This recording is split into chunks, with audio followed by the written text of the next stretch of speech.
जिंदगी बदल देंगे ये आयुर्वेद के 5 नियम। वात, पित्त, कफ से जुड़ी सारी बीमारियां, पेट की गैस की परेशानी, हृदय रोग यानी दिल की बीमारियां, हार्ट की प्रॉब्लम, ब्लड प्रेशर हाई रहने की प्रॉब्लम, आंखों की बीमारियां जैसे कि आंखों की रोशनी कमजोर होना और आंखों से संबंधित किसी भी प्रकार की कोई भी प्रॉब्लम, बालों से संबंधित किसी भी प्रकार की कोई भी प्रॉब्लम जैसे कि बालों के झड़ने की प्रॉब्लम, गंजेपन की प्रॉब्लम, बाल सफेद होने की प्रॉब्लम, इम्यूनिटी अगर आपकी बहुत कम है, जल्दी जल्दी बीमार पड़ जाते हैं, पेट में खाना अच्छे से पचता नहीं है, पेट ठीक से साफ नहीं होता है, ऐसी सभी प्रकार की बीमारियां जड़ से खत्म हो जाएंगी अगर आप आयुर्वेद के इन 5 नियमों का पालन कर लेंगे। नमस्ते दोस्तों, मैं Sonia Goyal Jaipur the pink city channel पर आपका स्वागत करती हूँ। तो दोस्तों, आयुर्वेद के ये सारे के सारे नियम आज मैं आपको इस वीडियो के माध्यम से बताने वाली हूँ। ये सारे नियम हमारी आयुर्वेद के महान ग्रंथ अष्टांग हृदय में लिखे हैं, इसलिए इस वीडियो को पूरा आखिर तक जरूर देखें, वरना आपको कोई फायदा नहीं होगा। वीडियो को लाइक करें और चैनल को सब्सक्राइब जरूर कर लें ताकि नया वीडियो अपलोड होते ही आपको मोबाइल पर इसका नोटिफिकेशन तुरंत मिल जाए। तो चलिए दोस्तों, जानते हैं वो कौन से 5 आयुर्वेद के नियम हैं जो आपको अपनी लाइफ पूरी तरह हेल्दी और फिट बनाने के लिए फॉलो करने हैं। दोस्तों, आपने अब तक बहुत सारे वीडियोस देखे होंगे जहां पर आपको आपकी किसी बीमारी से रिलेटेड ऐसे ऐसे इलाज बताए जाते हैं जिनको यूज करके आपकी बीमारियां जड़ से खत्म हो जाती हैं। उनसे आपकी वो बीमारी तो खत्म हो जाती है, पर कुछ ही समय बाद दूसरी बीमारी पैदा हो जाती है। आखिर क्यों? क्योंकि आपने कभी इसका विचार नहीं किया। आप थोड़ी सी देर के लिए शांति से बैठकर सोचेंगे तो आपको ये महसूस हो जाएगा कि अगर आप अपने दिन भर के रूटीन को सही नहीं करेंगे, मतलब आप अपने सोने और जागने के टाइम को, खाना खाने के टाइम को और खाने में आपको क्या क्या खाना चाहिए और क्या क्या नहीं खाना चाहिए, इन सबको सही नहीं करेंगे, आपकी मेंटल स्ट्रेस को, आपके मन में बैठी हुई चिंताओं को, डिप्रेशन को, आपकी घबराहट को अगर आप कम करके संतुलित नहीं करेंगे, अगर आपका मन शांत नहीं बैठेगा, तो दोस्तों इसका बहुत ही बुरा प्रभाव आपके शरीर पे, आपकी सेहत पर पड़ता है। आप सोच कर देखिए। फिर आप कोई भी आयुर्वेदिक जड़ी बूटी औषधि खा लीजिए, कितना भी अच्छा खाना खा लीजिए, आपको कोई फायदा नहीं होगा। तो इसलिए आपको आयुर्वेद के इन सभी 5 नियमों का पालन करना बहुत ही जरूरी है। यही आपको हमेशा हेल्दी और फिट रखेगा, जो आज मैं आपको इस वीडियो में बता रही हूँ। दोस्तों, सुबह टाइम से उठना ज्यादातर लोगों के लिए एक प्रॉब्लम है। तो आयुर्वेद का पहला नियम ये कहता है कि आपको सुबह उठने पर ध्यान नहीं देना है। तो फिर क्या करना है? आपको रात को सोना कितने बजे है, इस बात पर ध्यान देना है। आयुर्वेद कहता है कि हमारी बायोलॉजिकल क्लॉक के अनुसार अगर हम रात को 9 बजे सो जाते हैं तो ऑटोमेटिकली जो हमारी ऑन एंड एवरेज 7 से 8 घंटे की नींद चाहिए होती है वो पूरी हो जाती है।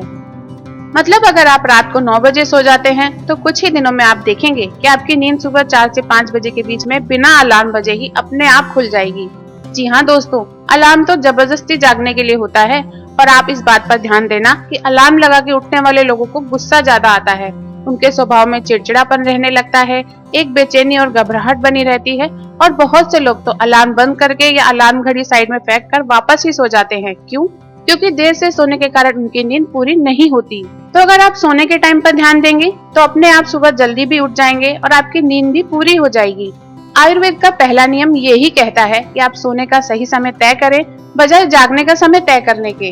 दूसरा नियम दोस्तों, जैसे ही आप सुबह उठते हैं आपको लेना है हल्का गुनगुना पानी। इसमें आपको मिलाना है हल्दी 1 चुटकी की मात्रा में और साथ में मिलाना है नीम का पाउडर 1 चुटकी की मात्रा में और रोज सुबह इसका सेवन करना है। इसका कुछ भी हानिकारक या कुछ भी साइड इफेक्ट नहीं होता है। अब हल्दी और नीम का ये पानी करता क्या है, इसकी बात करते हैं। दोस्तों, आयुर्वेद क्या कहता है?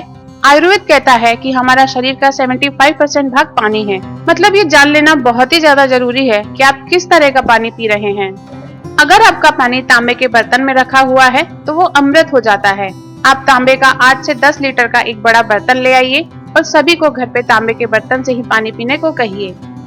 और अगर आप सुबह उस तांबे के बर्तन वाले 1 गिलास पानी में 1 चुटकी हल्दी और 1 चुटकी नीम पाउडर डालकर पीते हैं तो ये आपकी बॉडी में जो वात, पित्त, कफ 3 चीजें होती हैं, उन तीनों को ये बैलेंस कर देगा और इसके साथ साथ गैस की प्रॉब्लम भी ठीक कर देगा और साथ ही साथ आपकी बॉडी के अंदर से सफाई, डिटॉक्सिफिकेशन, आपकी बॉडी का प्यूरिफिकेशन भी कर देता है। और सबसे इम्पोर्टेंट बात जो आपको कोई नहीं बताएगा वो ये है कि बॉडी की सफाई सेलुलर लेवल पर होनी बहुत जरूरी है। यानी शरीर की हर कोशिका साफ हो जानी चाहिए और कोशिकाओं के लेवल पर बॉडी की जो सफाई होती है वो नीम और हल्दी से ही होती है। इसलिए नीम और हल्दी को आयुर्वेद में बहुत ऊंचा स्थान दिया गया है। ये पानी पीने के बाद आप सुबह फ्रेश होने जाएंगे तो आपका पेट एकदम साफ हो जाएगा। अब तीसरे नियम की बात करते हैं। आपको सुबह फ्रेश होने के बाद में कुछ ना कुछ फिजिकल एक्टिविटी जैसे कि योग या फिर स्विमिंग या फिर कोई भी खेल खेलना या फिर वॉकिंग करना, और वो भी खुले आसमान के नीचे, ये बहुत ही जरूरी है। खुले आसमान के नीचे ही क्यों करनी है? क्योंकि दोस्तों हमारा शरीर 5 तत्वों से मिलकर बना हुआ है। उसमें से एक तत्व होता है आकाश तत्व। आप कभी भी ध्यान देना, जब आप खुली जगह पर किसी खेत, जंगल या पहाड़ पे जाते हैं, किसी पार्क में जाते हैं, तो अपने आप आपकी चिंता से फ्री हो जाते हैं। इस बात को चाहे तो आप अगली बार टेस्ट करके देख लेना। जब आप एक कमरे के अंदर पूरे दिन बंद रहेंगे और फिर जब आप पार्क में जाएंगे, तब आपको ये अपने आप ही महसूस हो जाएगा। आजकल तो लोग रूम के अंदर बैठे बैठे सुबह से शाम तक मोबाइल चलाते रहते हैं। अगर आप पार्क में थोड़ी देर के लिए भी सुबह या शाम को चले जाएंगे तो निश्चित रूप से आप देखेंगे कि आपकी चिंता, आपका तनाव, आपकी घबराहट और आपका डिप्रेशन अपने आप गायब हो जाएगा। तो दोस्तों बहुत जरूरी है खुले आसमान के नीचे योग प्राणायाम।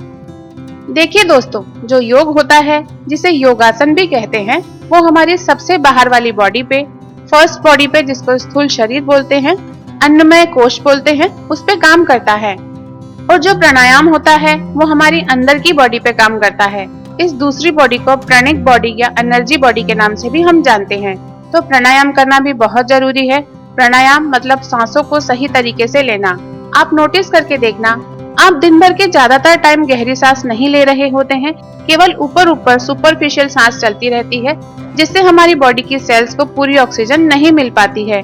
देखिए, प्राणायाम का मतलब होता है कि डीप ब्रीदिंग करना, गहरी सांस लेना और सही तरीके से सांस लेना।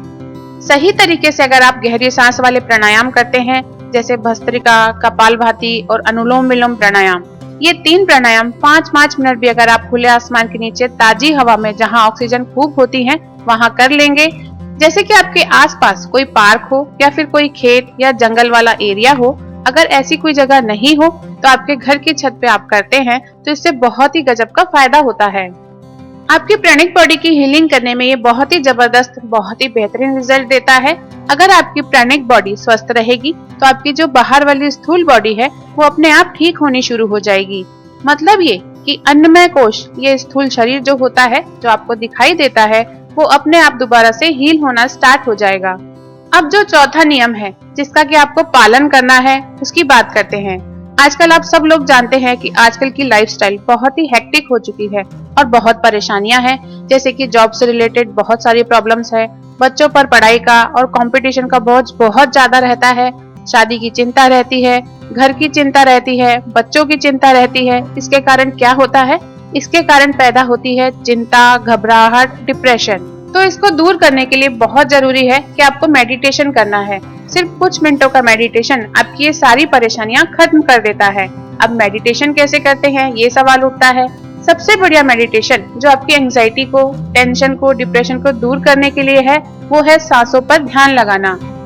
सांसों पर ध्यान कैसे लगाएंगे? ये बड़ा ही आसान है। आपको कुछ देर के लिए ऐसी जगह पर बैठ जाना है जहां आपको कोई डिस्टर्ब नहीं करे। अब आपको अपनी आंखें बंद कर लेनी है और आपको अपनी आती जाती हुई सांसों को नोटिस करते रहना है। इससे क्या होगा कि आपका जो माइंड है वो आपकी सांसों के आने जाने की क्रिया नोटिस करने में व्यस्त रहेगा, उसमें कोई फालतू के विचार नहीं आएंगे। आप देखेंगे कि आपकी सांसें जो पहले जल्दी जल्दी और छोटी छोटी चल रही थी, वो धीमी, गहरी और लंबी होने लग जाएंगी। कुछ ही देर में आपकी सांसें कुछ समय के लिए अपने आप रुकने भी लग जाएंगी। आप बिना सांस लिए ही कुछ देर तक बैठे रह सकेंगे। इस समय आप देखेंगे कि आपका मन आपकी सांस के साथ पूरी तरह से शांत हो गया है। अगर आप किसी भी तरह से सुबह उठ करके इसे कर लेते हैं, जो कि 10-15 मिनट की क्रिया होती है, तो आपको कोई भी दूसरी चीज करने की जरूरत नहीं रहेगी। यह क्रिया हमारे आयुर्वेद और योग शास्त्र में बताई गई सबसे सरल क्रियाओं में से एक है। इस मेडिटेशन को आप जितनी ज्यादा देर तक करेंगे, उतना ज्यादा ही आपको फायदा मिलता जाएगा। और तभी दोस्तों आपकी बीमारियां जड़ से खत्म होंगी, अगर आप ये सभी चीजें करेंगे।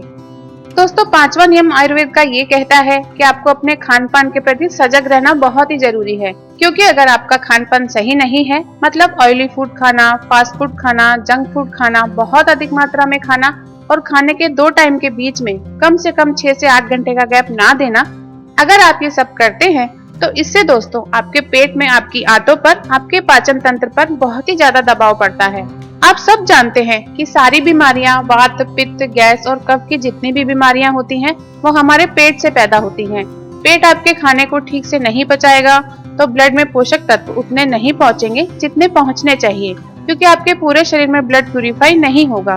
अगर ब्लड साफ नहीं होगा तो ब्लड ठीक से सर्कुलेट भी नहीं होगा और इसी से आपको भयंकर बीमारियां जैसे कि आंखों की बीमारियां, बालों से संबंधित बीमारियां, चिंता बहुत रहना वगैरह पैदा हो जाएगी अगर आपका ब्लड सर्कुलेशन सही नहीं रहता है। पेट से रिलेटेड जो बीमारियां होती हैं वो सब ब्लड सर्कुलेशन खराब होने के कारण ही पैदा होती हैं।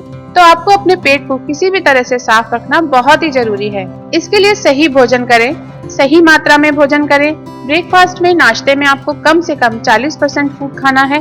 खाने में आप ऐसा कर सकते हैं कि थोड़ा सा फ्रूट ले लिया, साथ में चपाती यानी कि रोटी या सब्जी आप खा सकते हैं, दाल भी खा सकते हैं, लेकिन फ्रूट अवश्य लें अपने खाने के साथ। दोस्तों, मुझे उम्मीद है कि आज की जानकारी आपको वात, पित्त, कफ और गैस से संबंधित बहुत ही अच्छी लगी होगी। वीडियो को लाइक करना और अपने मित्रों के साथ शेयर करना बिल्कुल भी ना भूलें। आप इसे फॉलो कीजिए और मेरे इसी तरह के बहुत आसान घरेलू नुस्खे देखते रहने के लिए Jaipur the pink city channel को सब्सक्राइब कीजिए।